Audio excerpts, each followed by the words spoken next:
You'll have seen the drag depiction of the Last Supper at the Olympics opening ceremony. What about the rest of the ceremony? Some other interesting things as well. Now, the reason I'm going to commentate on this is the Olympics opening ceremony. This is not some sort of dingy fringe show in some cellar in Edinburgh. This is France broadcasting its values to the whole world. So let's see what they had to say. Right, here we have a statue of a woman whose main claim to fame is she was instrumental in the legalization of abortion in France. So that's saying to the world, is abortion legal in your country? If not, you need a woman hero like this woman to come and fight for it, to get the killing of the unborn allowed in your country too. Again, treating it as though abortion is an uncontroversial issue. It's as though this woman had tackled an illness or something that incontrovertibly improved the nation. Whereas that's a very contentious issue, but they take it for granted that they can get away with promoting a pro-abortion figure as part of the opening ceremony. Right, next thing from the values of France being promoted to the whole world, polyamory, sexual relationships with more than two people. I won't call it a story, but just the sort of sketch that plays out here. Three people in the library catch each other's eye, appear to fancy each other, so decide to go and have sex together, on a whim, it appears. And this is summarised with the book title, The Triumph of Love. This is not a triumph of love, this is a triumph of perverted promiscuity. Polyamory has been promoted by the BBC, it's been promoted quite widely by the cultural elites in the Western world. And what will it lead to? It will lead to misery, dysfunction for adults, and in particular, it will be harmful to children who find themselves being brought into the world into these sort of chaotic arrangements. So for France to decide to use this platform to promote polyamory to the world is absolutely outrageous. Now, needless to say, homosexual relationships are to the fore depicted on lots of different occasions. But what was completely missing from the entire ceremony was any depiction of natural family life. Where did you see mum, dad and children? Nowhere. Nowhere. This is France in 2024. No place for these outmoded ideas, evidently.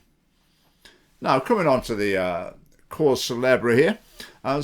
Drag, trans, feminized men, that was just throughout it.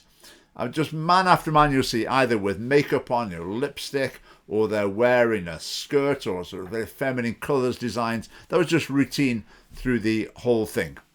Now, I think with drag, obviously it's presented as just a form of entertainment, whereas actually it obviously isn't.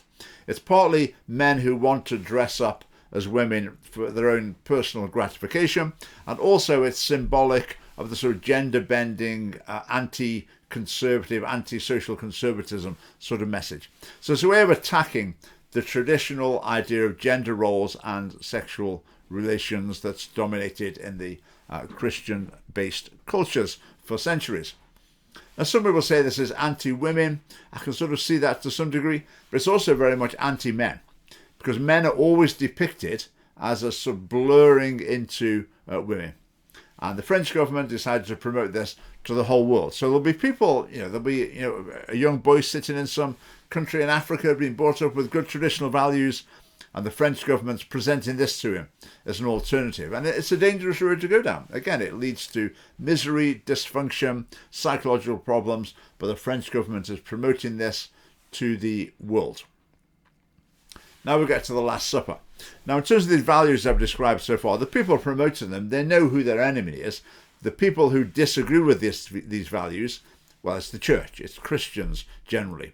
So they really want to give the Christians a poke in the eye, and in an act of sort of triumphalism, they want to take over one of their most important, most valued scenes, and to sort of corrupt it into something that promotes their own ideology. And that is obviously deliberate, obviously premeditated and absolutely deliberate. Now, if they just made a group look like the Last Supper scene, let's say it was their football team, people might say, oh, well, this may be a bit trivializing, but, fair enough. But this is different. This is deliberately populating the Last Supper scene in a way the Christians will find offensive or will think denies their values. Obviously, in the scene, there's a child. Again, it's a pretty common theme, isn't it? Wherever there's drag, there's the idea you want to get children involved. This is the children, to induct children into. And when it comes to the meal, what are the disciple equivalents going to share as their meal a sort of almost naked man. Now, what does that mean? Well, it doesn't sound anything positive to me in any case. Now, the French Olympic Committee or whatever have apologised for this aspect of the opening ceremony. They're trying to say, oh, it wasn't deliberate. Well, that's just a downright lie. Of course it was deliberate. Now, they're sort of not quite admitting either that it was supposed to be the Last Supper. But the people in it, the producers, the actors, they've said things that have made it absolutely obvious that that is what was intended. They didn't realise it was going to cause offence. I mean, again, that's just a downright lie. Of course they knew it was going to cause offence, and it was absolute, deliberate triumphalism on their behalf. Now, lots of people have made the obvious point, oh, they wouldn't do that with Islam. No, they wouldn't. Part of the reason is they're worried that someone should come along and shoot them. But there's more to it than that as well. They wouldn't do it with Hindus or Buddhists either. And that's because their real enemy is Christian-based Western civilization. And so that's what they're attacking. So anything that's an alternative to or is in tension to Christian-based Western civilization, then that's something that we consider to be on their side. Even if the actual values of Muslims, Hindus, whatever, might be in line with the Christians, their overriding drive is to attack their own culture, Christian-based Western civilization. Now, I think in response to that, it would have been quite appropriate if the UK Prime Minister had made a public statement and said that was inappropriate for the opening ceremony of the Olympic Games, and if world leaders, I think many of them, should have made comments and make that into a little bit of a diplomatic incident. Make Macron have to come out and apologise for it sincerely and try and cover things up. Because at the moment, if they get away with that, if they feel like you can do this and sort of nothing much happens, then it's likely to happen again. Now, thinking this through, I can't imagine how this would happen, just for the sake of discussion, imagine at a future Olympics, the opening ceremony featured a section that was really deliberately insulting to Islam or to gay people, whatever. I would be saying that was wrong. You shouldn't have done that. This is the opening ceremony of the Olympic Games. I don't care what your opinions are, contentious issues, you shouldn't be doing that. You shouldn't be having a go at people in the opening ceremony of the Olympic Games. Similarly, if again, I can't imagine how this would happen, but at some future ceremony, there was a pro-life message or a pro-Christian message, I would be saying, well, that's the wrong place. This is not what the opening ceremony of the Olympic Games is for. I mean, if you're involved in the Olympics, okay, you can still make comments in other contexts, but the opening ceremony is supposed to be non-political, non-controversial. It's about a sporting event. So I would try to be consistent with that. Now, in response to this drag Last Supper scene, I've read some Christians saying, oh, we need to forgive the people who did it. We need to pity them. And yes, I would agree with that, absolutely. But that's on an individual level. That's like a pastoral response to the people involved. But we also need to remember alongside that, this was broadcast to the world sort of effectively by the French government, and that will do a lot of harm around the world. As I say, this is not some fringe show in a dingy cellar off the Royal Mile in Edinburgh. This has been broadcast to the world as the philosophy of the French state. And it's very much to be outraged on that basis. If we don't object to it, then that's taken as tacit approval. That's taken as, well, we don't really care. It's not really a big deal. I think when we're looking at forming the values of the next generation and how that's going to play out in their lives, how it's going to affect them, I think that makes it a very big deal indeed. Now, I'm sometimes a bit reluctant to say I'm offended by something. I'm not quite sure what it means. Saying you're offended by something, how much difference is that from saying you just didn't like it? But certainly this drag Last Supper scene attacked something that's important to me. So would I describe myself as offended by it? Yes. Was it offensive towards Christians? Well, yes, it obviously was. But I would try to put the main focus, from my point of view, my main focus would not be on the fact that I'm offended. It will be on the messages that are delivered. The pro-abortion message, the promotion of gender confusion, the attack on masculinity. I think they're the really important things that I would want to draw attention to. In other words, it's not about me feeling offended. As far as I'm concerned, the main thing is about the harm these messages are going to do to people all around the world. Now, the great genius of the progressive movement has been to reach the stage where their opinions are not regarded as controversial or political. So schools can teach them as fact. Companies can bedeck their stores and their products in messages in line with these progressive values, and that's seen as just neutral, uncontroversial. The media, the BBC, they can promote these values, but that's not seen as being biased in some way. Whereas actually, of course, it is. It was fascinating hearing the BBC commentator on this. When the three people going off to have sex, she sort of didn't know what to say. So she didn't say anything about it, didn't make any reference to it at all. But these things are controversial, they are political, and it's our job to make sure that they're seen that way. And I think representation in Parliament is obviously the best way to do that. Now, another thing I'd like to mention, just the Olympics in general. I'm not particularly interested in the Olympics. I don't really follow any of the sports in them. Now, I know some people, they don't follow like table tennis or whatever, or these sort of obscure sports, but then the Olympics come along and they'll sit and watch anything and quite enjoy it. Which, okay, great, that's fine. I don't particularly do that, but lots of people do and they enjoy that, so that is good. But with the Olympics, there's more to it than that. There's an idea that floats around that the Olympics somehow embody international unity and harmony. There's a sort of Olympic myth. Sometimes it almost sounds like a religion substitute. So the Olympics are the embodiment of goodness above nations, mere nations and religions. Okay, a bit of idealism around the Olympic Games, okay, all well and good. But in reality, it's a big sporting event and it provides people with a lot of entertainment.